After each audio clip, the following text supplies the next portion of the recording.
የከተማ አዲስ ገጽታ ወይም ሜዳው መፈናቀል ያልተነገረው የአዲስ አበባ የፖለቲካ ቁማር። ከተማን መገንባት ማለት ህንፃዎችን መልክ መቀየር ብቻ አይደለም፣ በውስጡ የሚኖረውን ማህበረሰብ መለወጥ ጭምር ነው እንጂ። በአሁኑ ወቅት በአዲስ አበባ ከተማ እየተካሄደ ያለው ሰፊ የኮሪደር ልማትና የከተማ ውበት ግንባታዎች የብዙዎችን ቀልብ ስበዋል።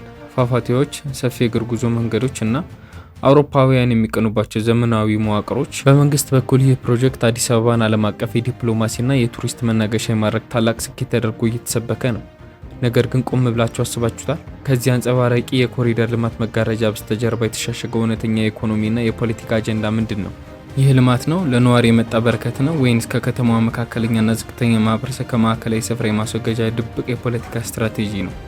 ዛሬም ብዙዎች መናገር የማይፈልጉት የአዲሱን የካፒታሊዝምና የከተማ ፖለቲካ ሚስጥር ፈልቅቀን እናያለን። ሰብስክራይብ ካደረጋችሁ በቀጥታ ወደ እውነታው እንግባ።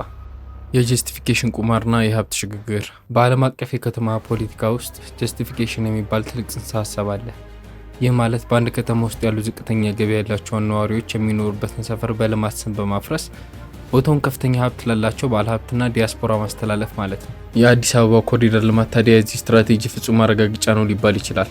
በታሪካዊዋ ፒያሳና በሌሎች ማዕከላዊ ቦታዎች ላይ ለዘመናት የኖሩ ትናንሽ ነጋዴዎችና ነዋሪዎችን ወደ ከተማዋ ዳርቻ ለምሳሌ እንደ ለቡ ወዳሉ ሰፈሮች እንዲፈናቀሉ ተደርጓል።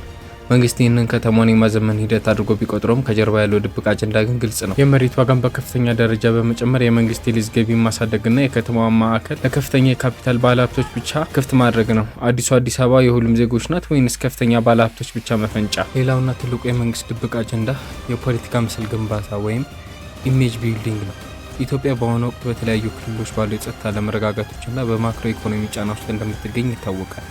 ነገር ግን ወደ አዲስ አበባ የሚመጣ የውጭ ሀገር ዲፕሎማ ወይም ደግሞ የዓለም ባንክ ተወካይ የሚያዩ ይህንን ቀውስ አይደለም። እሱ የሚያየው አረንጓዴ ፓርኮችን፣ ዘመናዊ መንገዶችና በስራ የተጠመዱ የግንባታ ዶዘሮችን ነው። ይህም የቱሪዝም ፖለቲካ መንግስት አሁን አገሪቱ ሙሉ በሙሉ የተቆጣጠረ መሆኑንና ነገሮች ሁሉ ሰላም እንደሆኑ ለዓለም አቀፍ ህብረተሰቡ የሚያሳይበት ትልቁ የመሸሸጊያ ጋሻ ነው። የውስጥ ቀውሶችን በአንጸባራቂ ህንፃዎች የመሸፈንና ስነ ልቦናዊ ጥበብ የመንግስት ዲፕሎማሲያዊ እድሜ ለማራዘም ዋነኛው መሳሪያ ሆኖ እያገለገለ ይገኛል። የዚህ ፖለቲካ አስገራሚው ክፍል ደግሞ የአዲሱን ትውልድ ስነ ልቦና የመቆጣጠር ስልቱ ላይ ነው።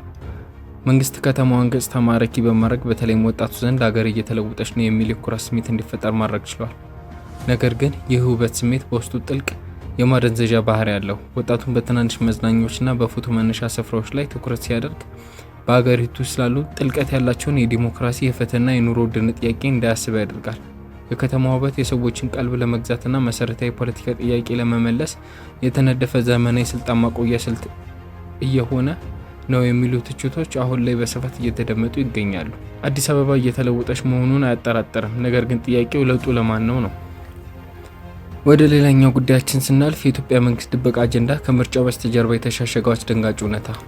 በፖለቲካ ውስጥ በአጋጣሚ የሚሆን ምንም ነገር የለም። አንድ ነገር ከተከሰተ በዚያ መንገድ እንዲከሰት ታቅዶ እንደነበር እርግጠኛ መሆን ይቻላል። ይህን ያለው የታዋቂው አሜሪካ ፕሬዚዳንት ፍራንክሊን ሩዝቬልት ነው። ሰኔ 1 ቀን 2018 ዓ.ም የተካሄደው 7ኛው ሀገር አቀፍ ምርጫ ተጠናቆ መንግስት ታሪካዊ፣ ሰላማዊ ሲል አወድሶታል። ነገር ግን ቆም ብላችሁ አስባችሁታል? ከዚህ ታላቅ የፖለቲካ ድራማ በስተጀርባ በዝግ በሮች ውስጥ የተሸሸጉ አዳዲስና አስፈሪ አጀንዳዎች እየተረቀቁ ነው። ይፋዊ መግለጫ ስለ ዲሞክራሲ ያወራል። ድብቁ አጀንዳ ግን ስለ ፍጹም ቁጥጥር፣ ስለ ቢሊዮን ዶላር ዲፕሎማሲ ቁማርና ስለ ቀጠናዊ የበላይነት ነው። ዛሬ ብዙዎች ለመናገር የሚፈሩት ከምርጫው ማግስት የተሸሸገውን እውነተኛ የመንግስት ስትራቴጂ እንፈትሻለን። የሰላም ሚኒስቴርና የብልጽግና ከፍተኛ አመራሮች ምርጫው ያለምንም የጸጥታ ችግር መጠናቀቁን በኩራት እየተናገሩ ነው። ነገር ግን ይህ ይፋዊ ትረካ ትልቅ ስንጥቅ አለበት። እውነታው ምንድን ነው? በትግራይ ክልል ሙሉ በሙሉ እንዲሁም በአማራና በኦሮሚያ ክልሎች ባሉ በመቶዎች የሚቆጠሩ ወረዳዎች ህዝብ ድምፅ አልሰጠም። የጸጥታ ስጋት በሚል ሰበብ በሚሊዮን የሚቆጠሩ ዜጎች ከምርጫው ሂደት ውጭ ሆነዋል። ይህ በአጋጣሚ የመጣ መስተጓጎል ነው ወይንስ ሆን ተብሎ የተተገበረ የፖለቲካ ስትራቴጂ ነው? ተንታኞች እንደሚሉት መንግስት ሙሉ በሙሉ የሚቆጣጠራቸውን በማይችላቸው ክልሎች ምርጫው ማራዘም ወይንም አለማካሄዱ በፓርላማ ውስጥ ፍጹም የሆነ የውሳኔ ሰጭነትና የበላይነት አብሶሉት ማጆሪቲ እንዲይዝ አስችሎታል። ይህ ማለት በሚቀጥሉት ዓመታት የሚንጸባረቁት አነጋጋሪ ህጎች፣ ህገ መንግስታዊ ማሻሻያዎችና የድንበር ውሳኔዎች ያለምንም ጠንካራ ተቃውሞ በቀላሉ ያልፋሉ ማለት ነው። ዲሞክራሲ እያለን የምንጠራው ሂደት የውስጥ ስልጣን የማደላደል ህጋዊ ሽፋን እየሆነ ይሆን? አሁን ደግሞ ወደ ዋናውና ወደ ትልቁ ሚስጥር እንለፍ፣ ወደ ገንዘብ። መንግስት በቅርቡ ይፋ ያደረገው የማይክሮ ኢኮኖሚ ማዋቀር ማሻሻያ ሀገር በቀል አንድነት ባለፈው የምዕራባውያን የፋይናንስ ግዙፍ ፍላጎት ያማከለ መሆኑ ብዙ ምልክቶች ያሳያሉ። የኢትዮጵያ ብር የውጭ ምንዛሪ ተመን በገበያ እንዲወሰን መደረጉ የብርን ዋጋ በከፍተኛ ደረጃ አውርዶታል። ዶላር ናረ፣ የኑሮ ውድነት የሰማይ ጥግ ደረሰ። ነገር ግን ይሄ መንግስት ከቁጥጥር ውጭ የሆነ ስህተት አይደለም። ይልቁኑ ታቅዶበት የተደረገ የመከራ ፖሊሲ ሾክ ቴራፒ ነው። ከዚህ በስተጀርባ ያለው ድብቅ አጀንዳ የኢትዮጵያ ቁልፍ ኢኮኖሚ ምሰሶዎችን፣ ባንኮችን፣ የቴሌኮም ዘርፍና የጅምላ ንግድ ለውጭ ባለሀብቶች ሙሉ በሙሉ አሳልፎ መስጠት ነው። አይኤምኤፍ እና የዓለም ባንክ ቢሊዮነሮች ዶላሮችን የለቀቁት በነፃ አይደለም። የኢትዮጵያ መንግስት ሀገራዊ ሀብቶችን ወደ ግል በማዘዋወር ፕራይቬታይዜሽን የካሽ እጥረቱን ለመቅረፍ ሲሰምር፣ የዜጎች የዕለት ተዕለት ህይወት ግን የዚሁ ምስጢራዊ ስምምነት ሰለባ እየሆነ ነው። መንግስት የፖለቲካ ህልውናን ለመግዛት የሀገሪቱን ኢኮኖሚ ለዓለም አቀፍ ባለሀብቶች እየሸጠ ነው የሚል ክስ አሁን ላይ ትልቅ መነጋገሪያ ሆኗል። ነገር ግን የውስጥ ፖለቲካና የኢኮኖሚ ቁማር ብቻ አይበቃውም። የመንግስት ትልቁ አደገኛው ድብቅ አጀንዳ ከድንበር ማዶ ይሻገራል። ጠቅላይ ሚኒስትር አብይ አህመድ ስለ ባህር በር ያላቸውን ቁርጠኝነት ዝም ብሎ የኢኮኖሚ ጥያቄ አይደለም፣ የጂኦፖለቲክስ ስም ማደሻ ስትራቴጂ እንጂ። ከሶማሊያ ጋር ያለው ውጥረት፣ ከግብጽ ጋር ያለው የአባይ ውሃ ፍጥጫና በቅርቡ ከሱዳን ጋር እየተሰማ ያለው የድንበርና የድሮን ጥቃቶች ክስ፣ እነዚህ ሁሉ ክስተቶች በአንድ መስመር ላይ የሚገናኙ ናቸው።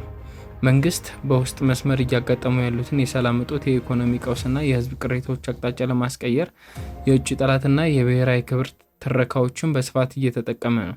የባህር በር ካላገኘን እንታፈናለን የሚለው መፈክር የውስጥ ውጥረቱን ወደ ውጭ በመግፋት ህዝቡን በአንድ ብሔራዊ አጀንዳ ስር ለማሰለፍ የተነደፈ የስነ ልቦና ጦርነት ነው።